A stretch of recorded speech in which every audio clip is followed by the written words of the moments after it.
तू ही करतार दुनिया का, तेरे आधार पर चलता है सब व्यवहार दुनिया का। सदा से है तू ही संकट का मेटनहार दुनिया का, किया है आज तक तूने ही बस उपकार दुनिया का।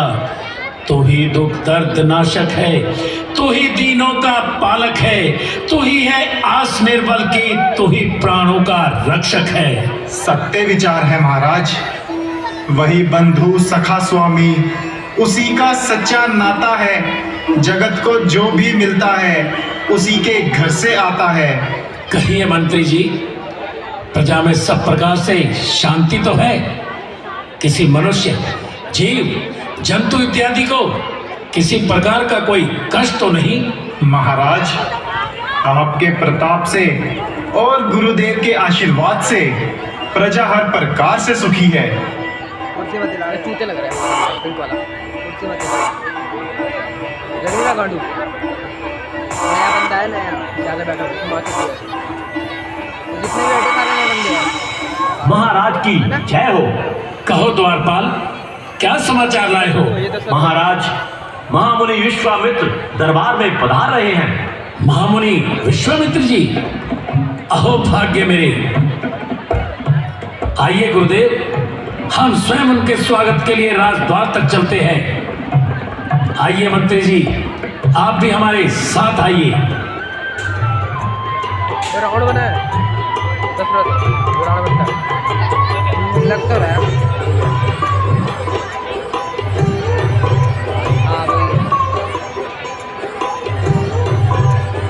हाँ सही गैस करा भाई, तो तुम्हें मैं गैस कर सकते बता क्या आवाज़ है, हद कर रहा है।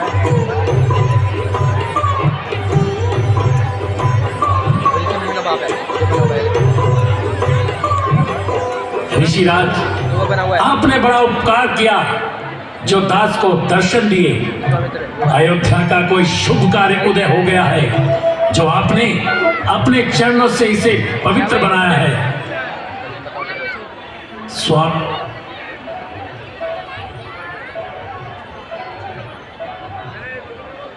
स्वामी हुए हो किस लिए व्याकुल, क्यों इतने दिल मिलाए हो? बताओ शोक का कारण जो यूं भयभीत आए हो। ना कुछ मन में करो चिंता, न दम ठंडे भरो स्वामी। खड़ा है दास चरणों में, इसे आज्ञा करो स्वामी। ऐ राजन तू ध्यान दे, सुन मेरा अहवाल। आज तेरे दरबार में है ये मेरा सवाल। मैं यज्ञ जिस समय करता हूँ दुख मुझको निश्चय देते हैं। पूजा सामग्री यज्ञ भूमि सब नष्ट भ्रष्ट कर देते हैं।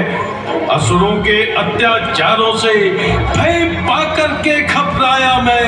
रक्षा सहायता दो चीजें ये तुझसे लेने आया मैं।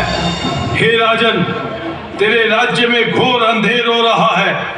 वन में राक्षसों ने मेरा जीना दूभर कर रखा है।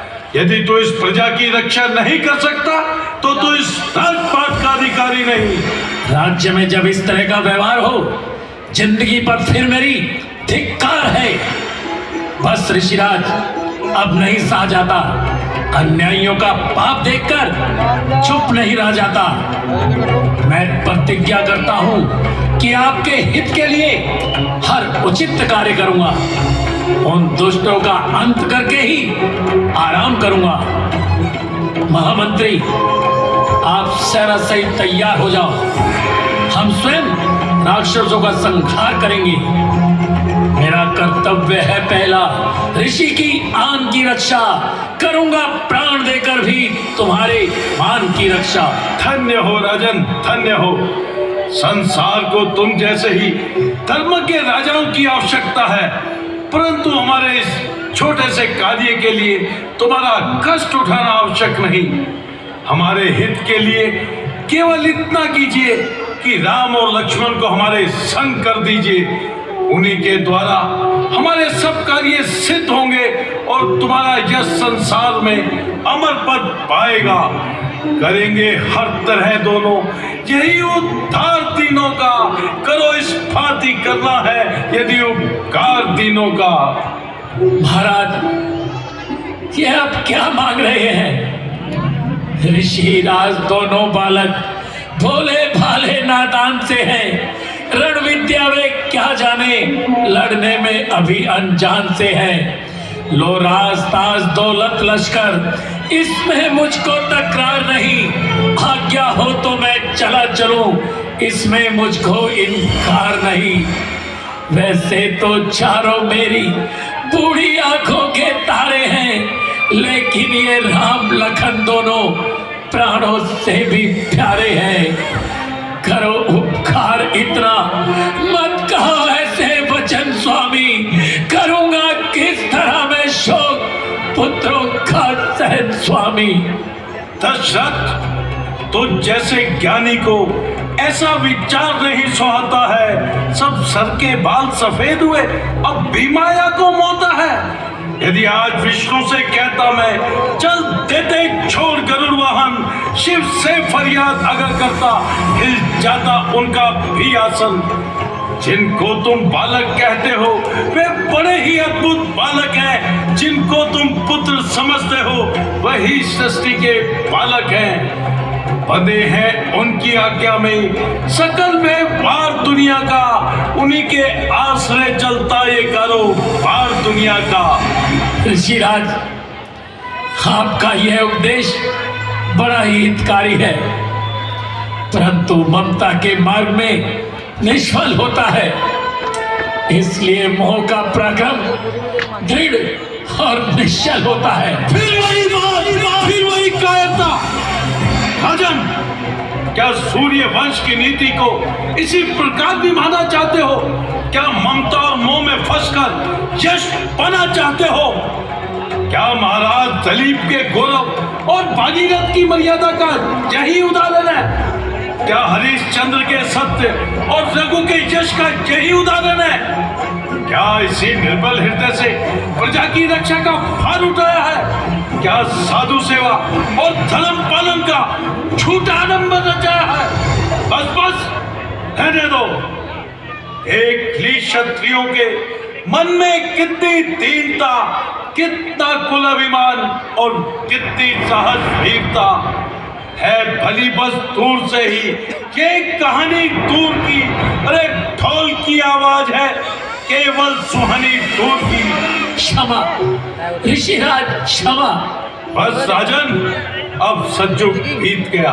तेरे को पता चल रहा है? धर्म रक्षा और संत सेवा का समय अब कहाँ? सोचो, राजा शिवी ने एक पक्षी की रक्षा के लिए अपना मांस तोल दिया था।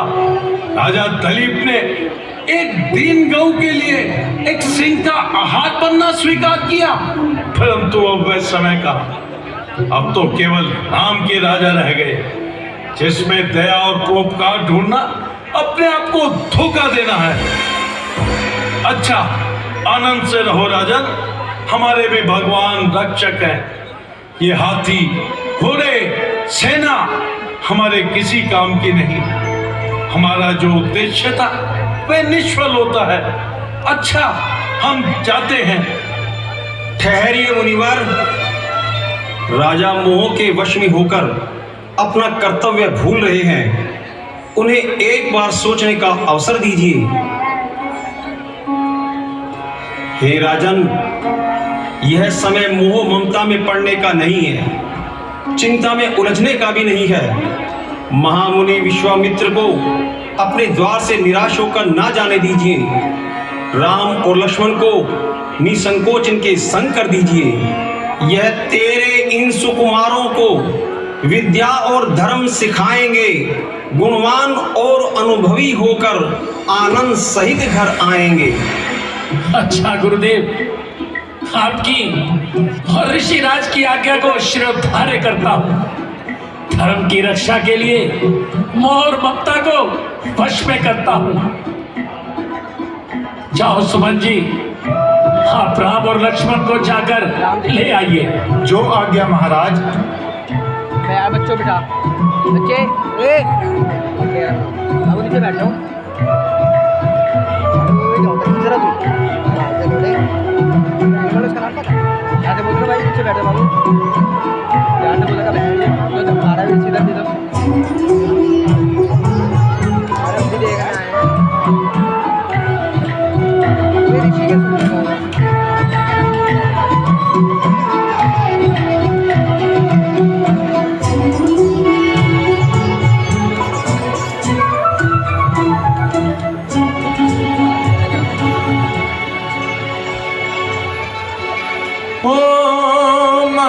मंगल भवन अमंगल हारी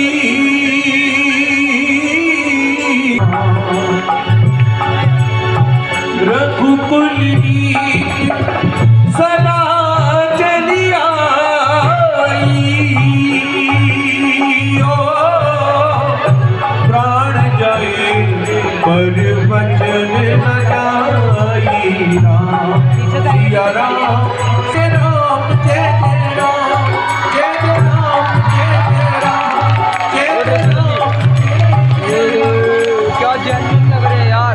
दशरथ नंदन राम लखन की राम लखन की पिताजी प्रणाम। बेटा राम, तुम दोनों मुनिवर के साथ जाओ और जो ये आज्ञा दे सच्चे मन से निभाना। लीजिए महाराज, इन बालकों का हाथ अपने हाथ में लीजिए। निश्चिंत रहो राजन, कल्याण हो। आओ बेटा राम, अब हमारे साथ चलो। छोड़कर आराम सारे कुछ क्षणों के वास्ते, अब करो कुछ काम भी योगी जनों के वास्ते। नाम से उज्जवल तुम्हारे सूर्य कुल का नाम हो, यश तुम्हारा हो जगत में और हमारा काम हो। चलिए प्रभु।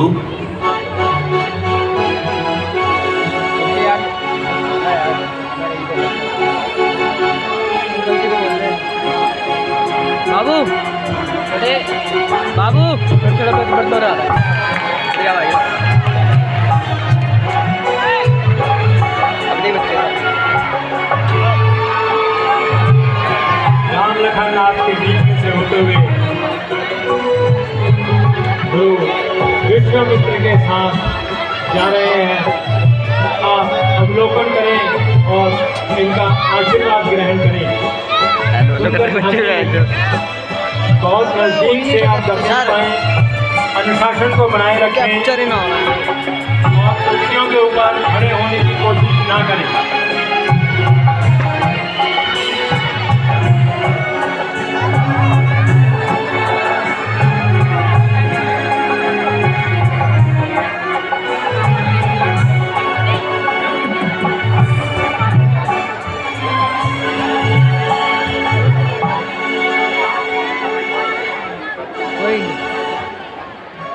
मंगल भवन अमंगल हारी